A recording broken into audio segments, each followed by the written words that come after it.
live far outside of wherever we are now? Well, I guess I'm about 4 or 5 miles down the road. You really sound like Farmer John. But yeah, man, when I come up here now, I have to get everything I'm gonna get. I gotta go to the store and do all that because I don't want to come back up here.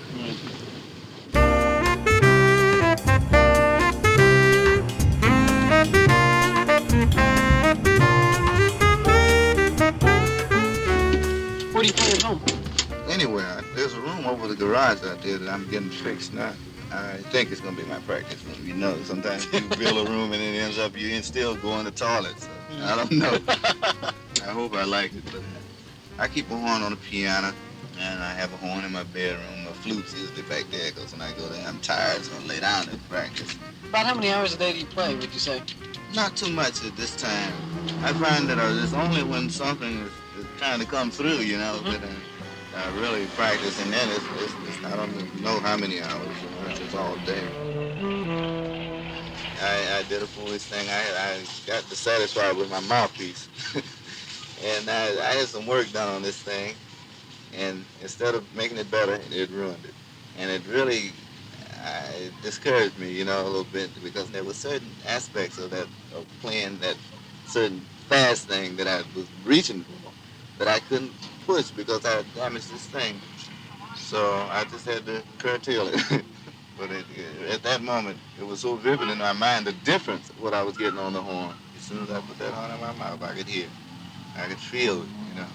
So I just stopped. I just went into other things. In fact, soprano is one of the reasons I started getting dissatisfied with that tenor mouthpiece, see? Because the sound of that soprano was actually so much closer to me in my ear, and I didn't want to admit this damn thing because I said, well, the tenor is my horn. This is my favorite. But soprano, there's still something there in just the voice of it that I can't. It's really beautiful. Awesome. I really like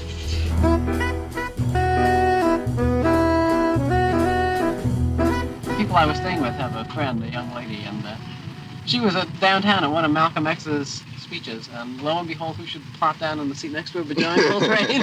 Yeah. Were you impressed with him? Definitely. Dude, I felt I had to see the man. I was quite impressed. Some musicians have said that there's a relationship between some of Malcolm's ideas and the music.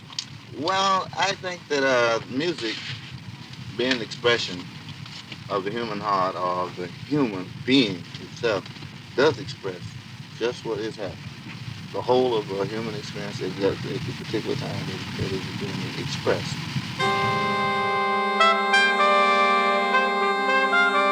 In any situation that we find in our lives, when there's something that we feel should be better, we must exert effort to try to make it better. And so it's the same socially, musically, politically, in any department of your life. I think music is an instrument. It can create the initial thought pattern, the change, you see, in the thinking of the people. I feel I want to be a force for good. You know, I want to be a force for real good. In other words, I know that there are bad forces. You know, I know that there are forces out here which bring suffering to others and misery to the world. But I want to be the opposite force. I want to be the force which is truly for good.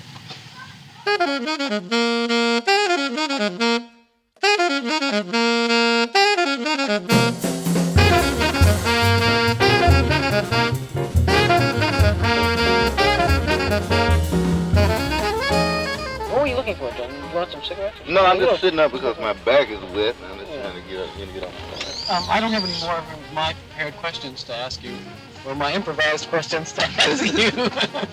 I don't know when I'll ever get a chance to sit you down with a tape recorder. Do you have anything else that you'd like to get on here? I think you just about covered it, I believe. Just about covered it.